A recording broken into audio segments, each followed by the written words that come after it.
Tere päevast, kallid kaasteelised! Tänane lühivideo siis tuleb aiandusest ja just totrast määrusest, samuti ka just 2-nädalase puhkuse teemast. Ja aluseks tuleb kirja kohta Apostlite tegude 21. peatükist salmid 32-35. See võttis otsekohe sõdureid ja pealikud kaasa ja tuli jooksujalu nende juurde. Kui rahvas nägi ülempealikut ja sõdureid, lõpetasid nad Pauluse peksmise. Siis ülempealik astus ligi, võõrus Paulus oma hoole alla, käskis ta 2 keti kaheldada ning küsis, kes ta on ja mis ta on teinud. Aga rahvaolgad karjusid ühest ja teist, kui nad ülempealik ei suutnud lärmi pärast midagi selgemat teada saades, läks ta Pauluse viia kindlusse. Aga kui ta treppide juurde jõusis, tulid sõdurid ja rahva vägivaltsemise pärast Paulust kanda. Aamen. See Apostlite tegude 21. peatükk näitabki seda, mida siis tehakse inimestega. Inimestelt võetakse viimane õigus privaatsusele varsti. Varsti võetakse viimane õigus privaatsusele, oma toidule. Lõppude lõpuks ma kardan, et minnakse ka aiamaade ja suvilate kallale. Tõstetakse maksud nii kõrgeks, et inimesed on sunnitud need lihtsalt ühel hetkel ära andma. Selleni minnakse. Need nii-öelda arengud jutumärkides on puhas stalinism ja puhtalt kollektiviseerimise ja muude asjade tegelikult tagajärjed. Ühesõnaga mulle tundub, et tuleb tagasi stalinistlik poliitika. Globalistidele kasulik idioot minister Terras ütles, et muidugi esialgu nagu neid aiamad ei puututud, hakatakse kontrollima kaubavahetust, nii-öelda kui keegi tahab turu peale minna, kehtestatakse mingid totrad normid, nagu olid kollektiviseerimise ajal, et inimesed ei saaks sellega tegeleda ja ainult naturaalmajandusega. Tekitatakse hirm, et kui mulle naabrimehe kaup ei meeldi, ma olen kaeban, et see ei vasta standardile ja naabrimehelt võetakse näiteks aiam ära. Selleni see läheb, sest tegelikult need, kes seal võimul on nende sama inimeste järeltulijad, tegelikult, kes tegelesid kollektiviseerimise ja muu õuduse ja rahva paljaks varastamise, traumeerimise, likvideerimise ja hävitamisega, mis ka praegu tegelikult oluliselt toimumas on. See on totrus. Globalistidele kasulikud idioodid on siis ministeeriumis välja mõelnud määruse, millega nii jälgitakse aiamad. Tahetakse ilmselt viia sisse mingi euronõuded kasvuhoonedele suvilatele, kes ei vasta need lihtsalt ära võtta, et see jääks rikaste inimeste ära lõpuks. Ja vaesed peaksid ostma Monsanto, ütlema otse välja sitta. Sõna otseses mõttes, mis normaalsele inimesele üldse süüa ei kõlba.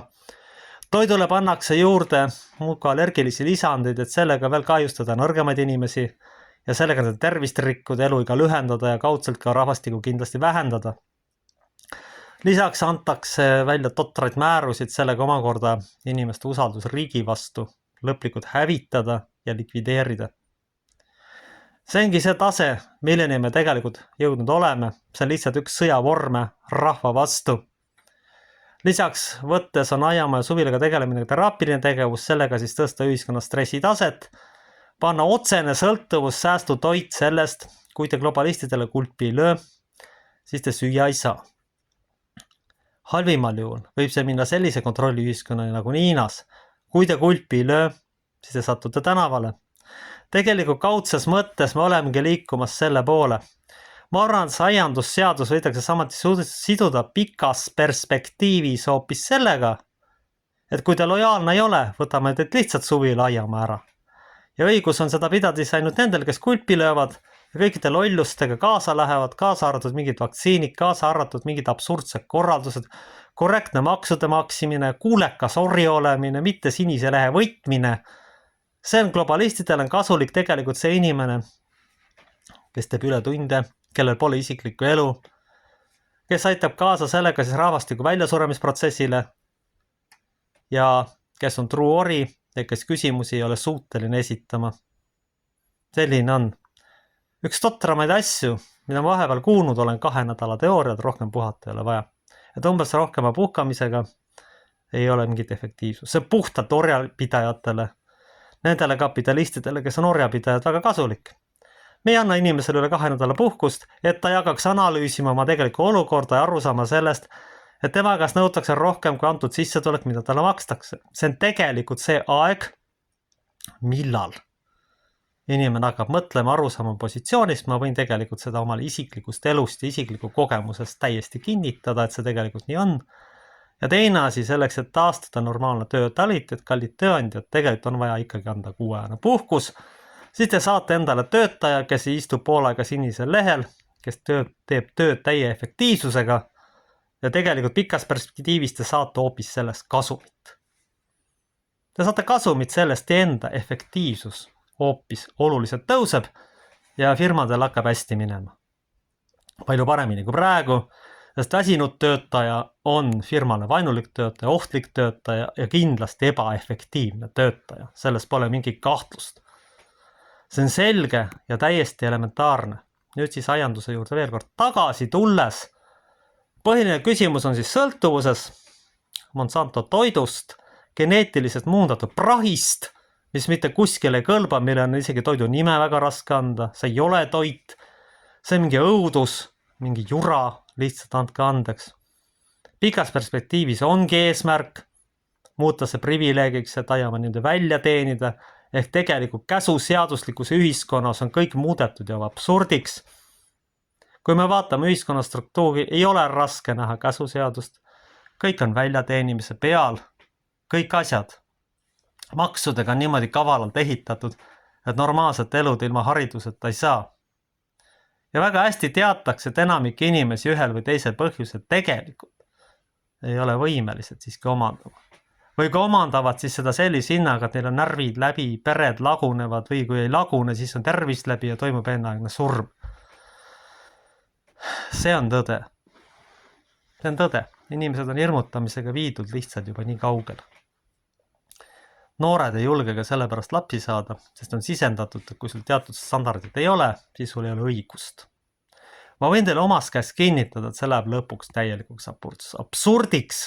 Selline nii-öelda õiguse hindamise poliitika. Halvemal juhul võib inimene hakata arvama, et teil ei ole õigus üldse täisväärtuslikule elule, kui tal töökohta või teataval tasemel sissetulekut ei ole.